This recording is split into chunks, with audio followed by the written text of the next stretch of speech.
ಶ್ರೀ ಪ್ಲವನಾಮ ಸಂವತ್ಸರ ಫಲಂ. ಪ್ಲವ ವರ್ಷದಲ್ಲಿ ಎಲ್ಲ ಜನರು ಖುಷ್ಕಿ ತರಿ ಜಮೀನುಗಳಲ್ಲಿ ಬೆಳೆದ ಧಾನ್ಯಗಳನ್ನು ವ್ಯಾಪಾರ ಮಾಡುವುದರಲ್ಲಿ ನಿರತರಾಗಿರುತ್ತಾರೆ. ವೃಷ್ಟಿಯು ಅತ್ಯಧಿಕವಾಗಿ ಉಂಟಾಗಿ ಎಲ್ಲೆಲ್ಲೂ ನೀರು ತುಂಬಿರುವುದರಿಂದ ಭೂಮಿಯು ನೀರಿನ ಮಧ್ಯದಲ್ಲಿರುವ ತೆಪ್ಪದಂತೆ ಕಾಣುತ್ತದೆ.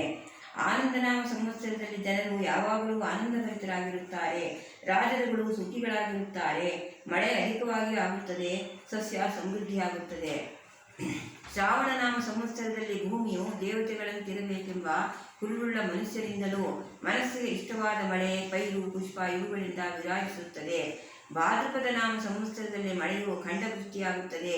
ಕೆಲವು ಕಡೆ ಜನರಿಗೆ ಕ್ಷೇಮವೂ ಆರೋಗ್ಯವೂ, ಮತ್ತೆ ಕೆಲವು ಕಡೆ ಕಷ್ಟ ಅನಾರೋಗ್ಯವೂ ಇರುತ್ತದೆ. ಕಾಳು ಬೆಳೆಯು ಚೆನ್ನಾಗಿ ಫಲಿಸುತ್ತದೆ. ಹೈನು ಬೆಳೆ ಸಾಧಾರಣವಾಗಿರುತ್ತದೆ. ರಾಜಾದಯ ನವನಾಯಕರು ಮತ್ತು ಫಲ. ಸೂರ್ಯ ಸಿದ್ಧಾಂತ ಗಣಿತ ರೀತ್ಯ ರಾಜ ಕುಜ, ಮಂತ್ರಿ ಬುಧ, ಸೇನಾಧಿಪ ಕುಜ, ಸಸ್ಯಾಧಿಪ ಶನಿ, ಧಾನ್ಯಾಧಿಪ ಗುರು, ಅರ್ಘಾಧಿಪ ಕುಜ, ಪಶುನಾಯಕ ಯಮ, ಮೇಘಾಧಿಪ ಕುಜ, ರಸಾಧಿಪ ಚಂದ್ರ, ನೀರಸಾಧಿಪ ಶುಕ್ರ.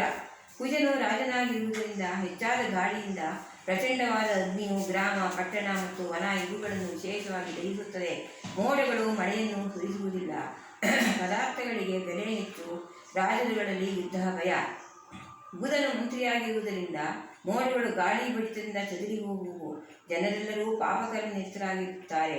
ಒಟ್ಟಿನಲ್ಲಿ ಮಧ್ಯಮವಾದ ಫಲವುಂಟಾಗುತ್ತದೆ. ಕುಜನು ಸೇನಾಧಿಪತಿಯಾಗಿರಲಾಗಿ ಜನರಿಗೆ ಚಿಂತೆ ಹೆಚ್ಚಾಗಿರುತ್ತದೆ. ಪೈರುಗಳ ಬೆಳೆ ಕಡಿಮೆಯಾಗುತ್ತದೆ. ಯುದ್ಧ ಪ್ರಮಾಣ ಹೆಚ್ಚಾಗಿರುತ್ತದೆ. ರಾಜರುಗಳಲ್ಲಿ ಯುದ್ಧ ಉಂಟಾಗುತ್ತದೆ. ಶನಿಯು ಸಸ್ಯಾಧಿಪತಿಯಾಗಿರುವುದರಿಂದ ಸಸ್ಯಗಳು ಮಧ್ಯಮವಾಗಿ ಫಲಿಸುತ್ತವೆ. ಪ್ರಜೆಗಳಿಗೆ ರಾಜರಿಂದಲೂ ರಾಜರಿಗೆ ಪ್ರಜೆಗಳಿಂದಲೂ ಭಯವುಂಟು. ಹಾರಕ, ಹುರುಳಿ, ಕಡಲೆ, ಉದ್ದು, ಹೆಸರುಕಾಳು ಈ ಧಾನ್ಯಗಳು ಹೆಚ್ಚಾಗಿ ಫಲಿಸುತ್ತದೆ. ಗುರುವು ಧಾನ್ಯಾಧಿಪತಿಯಾಗಿರಲಾಗಿ ಸರ್ವದೇಶಗಳಲ್ಲೂ ಸುವೃಷ್ಟಿಯುಂಟಾಗಿ ಸಸ್ಯ ಸಮೃದ್ಧಿಯಾಗುತ್ತದೆ.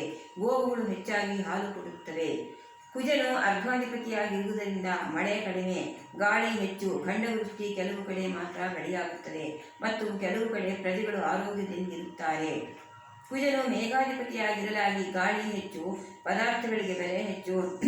ಮಳೆ ಕಡಿಮೆ, ಆದರೂ ಸಸ್ಯಗಳು ಚೆನ್ನಾಗಿ ಬೆಳೆಯುತ್ತದೆ. ಚಂದ್ರನು ರಸಾಧಿಪತಿಯಾಗಿರುವುದರಿಂದ ಎಳ್ಳು, ಎಣ್ಣೆ, ಬೆಲ್ಲ, ಜೇನು, ಹಾಲು, ಮೊಸರು, ಸಕ್ಕರೆ ಮೊದಲಾದ ವಸ್ತುಗಳಿಗೆ ಬೆಲೆಯು ಅಧಿಕವಾಗುತ್ತದೆ. ಜನರು ಆರೋಗ್ಯದಿಂದಿರುತ್ತಾರೆ. ಶುಕ್ರನು ನೀರಸಾಧಿಪತಿಯಾಗಿರುವುದರಿಂದ ಕರ್ಪೂರ, ಅಗರು, ಗಂಧ, ಚಿನ್ನ ಮತ್ತು ಬಟ್ಟೆ ಇವುಗಳಿಗೆ ಬೆಲೆ ಕಡಿಮೆಯಾಗುತ್ತದೆ. ಯಮನು ಪಶುನಾಯಕನಾಗಿರುವುದರಿಂದ ಮಳೆ, ಬೆಳೆಗಳು ಕಡಿಮೆ. ಹಸುಗಳು ಹೆಚ್ಚಾಗಿ ಹಾಲು ಕೊಡುವುದಿಲ್ಲ. ಮೇವಿಗೆ ತೊಂದರೆ, ಹಸುಗಳಿಗೆ ಪೀಡೆ. ಉಪನಾಯಕರು ರವಿ ಮಹಿಷಾಧಿಪ, ಮಾಂಗಲ್ಯಾಧಿಪ. ಚಂದ್ರ ವ್ಯಾಪಾರಾಧಿಪ, ಧನಾಧಿಪ, ತೃಣಾಧಿಪ. ಕುಜ ಆಜ್ಞಾಧಿಪ, ಯುದ್ಧಾಧಿಪ, ಸರ್ಪಾಧಿಪ, ರತ್ನಾಧಿಪ, ಅಶ್ವಾಧಿಪ, ಸ್ತ್ರೀಣಾಮಧಿಪ, ಗಜಾಧಿಪ, ಚಾಗಾಧಿಪ. ಬುಧ ಅಪರ ಸಸ್ಯಾಧಿಪ. ಗುರು ಪಶ್ಚಾತ್ ಧಾನ್ಯಾಧಿಪ, ಮೃಗಾಧಿಪ, ವೃಷಭಾಧಿಪ, ಗವಾಮಧಿಪ. ಶುಕ್ರ ಅಗ್ರಧಾನ್ಯಧಿಪ, ಛತ್ರಾಧಿಪ, ನರಾಧಿಪ, ಕೋಶಾಧಿಪ, ಉಷ್ಟಾಧಿಪ, ಖರಾಧಿಪ. ಶನಿ ಪೂರ್ವ ಸಸ್ಯಾಧಿಪ, ವ್ಯವಹಾರಾಧಿಪ, ವಸ್ತ್ರಾಧಿಪ. ಕಂದಾಯ ಫಲ. ಕಂದಾಯದ ಸಂಖ್ಯೆಯು ಹೆಚ್ಚಿದಷ್ಟು ಫಲ ಹೆಚ್ಚು. ಬೆಸನಾದರೆ ದ್ರವ್ಯಲಾಭ, ಸಮವಾದರೆ ಮಧ್ಯಮ, ಸೊನ್ನೆಯಾದರೆ ನಿಷ್ಫಲ. ಮೊದಲನೇ ಕಂದಾಯವು ಸೊನ್ನೆಯಾದರೆ ರೋಗಭಯ, ಎರಡನೆಯದು ಸೊನ್ನೆಯಾದರೆ ಮಹಾಭಯ, ಮೂರನೆಯದು ಸೊನ್ನೆಯಾದರೆ ಧನಹಾನಿ, ಮೂರು ಸೊನ್ನೆಯಾದರೆ ಮಹಾಕಷ್ಟ. ಆದಾಯ ವ್ಯಯಾದಿಗಳು. ಮೇಷ ವೃಶ್ಚಿಕ. ಆದಾಯ 8, ವ್ಯಯ 14, ಆರೋಗ್ಯ 2, ಅನಾರೋಗ್ಯ 3, ರಾಜಕೋಪ 5, ರಾಜ ಪೂಜಾ 6, ಸುಖ 3, ದುಃಖ 3. ವೃಷಭ ತುಲ.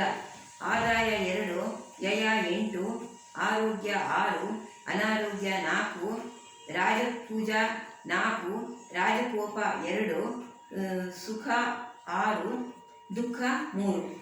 ಮಿಥುನ ಕನ್ಯಾ. ಆದಾಯ 5, ವ್ಯಯ 5, ಆರೋಗ್ಯ 1, ಅನಾರೋಗ್ಯ 1, ರಾಜಪೂಜಾ 4, ರಾಜಕೋಪ 2, ಸುಖ 6, ದುಃಖ 3. ಕರ್ಕಾಟಕ. ಆದಾಯ 5, ವ್ಯಯ 11, ಆರೋಗ್ಯ 5, ಅನಾರೋಗ್ಯ 1, ರಾಜಪೂಜಾ 2, ರಾಜಕೋಪ 6, ಸುಖ 3, ದುಃಖ 3. ಸಿಂಹ ಆದಾಯ 2, ವ್ಯಯ 14, ಆರೋಗ್ಯ 3, ಅನಾರೋಗ್ಯ 0. ರಾಜಪೂಜ 5, ರಾಜಕೋಪ 6, ಸುಖ 3, ದುಃಖ 3. ಧನುಸ್ಸು ಮೀನ ಆದಾಯ 11, ವ್ಯಯ 5, ಆರೋಗ್ಯ 0, ಅನಾರೋಗ್ಯ 4. ರಾಜಪೂಜ 4, ರಾಜಕೋಪ 2, ಸುಖ 6, ದುಃಖ 3. ಮಕರ ಕುಂಭ ಆದಾಯ 14, ವ್ಯಯ 14, ಆರೋಗ್ಯ 1, ಅನಾರೋಗ್ಯ 6. ರಾಜಪೂಜ 5, ರಾಜಕೋಪ 6, ಸುಖ 3, ದುಃಖ 3. ಈ ವರ್ಷ ಚೈತ್ರ ಶುಕ್ಲ ಪ್ರಥಮ ಮಂಗಳವಾರ ಘಟಿ ಸಮಯದಲ್ಲಿ ರವಿಯು ನಿರಯಣ ಮೇಷರಾಶಿಯನ್ನು ಪ್ರವೇಶಿಸುವುದರಿಂದ ಸಸ್ಯಗಳಿಗೆ ಅಭಿವೃದ್ಧಿ, ಸುಭಿಕ್ಷ, ಕ್ಷೇಮಾರೋಗ್ಯಗಳು ಉಂಟಾಗುತ್ತವೆ.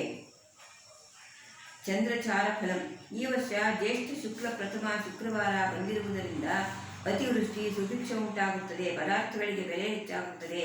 ಸ್ತ್ರೀಯರು ಸದಾ ಕಾಮಾಸಕ್ತರಾಗಿರುತ್ತಾರೆ. ಈ ವರ್ಷ ಆಷಾಢ ಶುಕ್ಲ ನವಮಿ ದಿನ ಸ್ವಾತಿ ನಕ್ಷತ್ರ ಬಂದಿರುವುದರಿಂದ ಗಾಳಿ ಬಡಿತ ಹೆಚ್ಚು, ಭೂಮಿಯಲ್ಲಿ ಬಿತ್ತನೆ ಕೆಲಸ ಮಾಡಬಾರದು. ಆಷಾಢ ಕೃಷ್ಣ ದಶಮಿ ರೋಹಿಣಿ ಯೋಗ ಬಂದಿರುವುದರಿಂದ ಎಲ್ಲ ಸಸ್ಯಗಳು ವೃದ್ಧಿಯಾಗುತ್ತದೆ.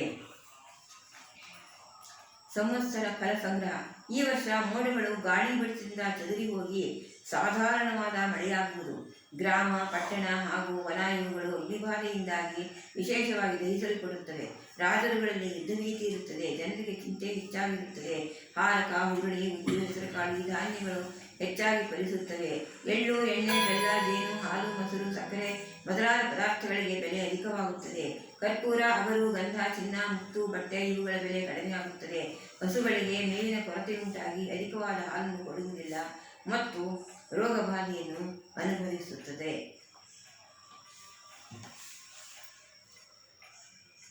ಅಷ್ಟೇನಾ?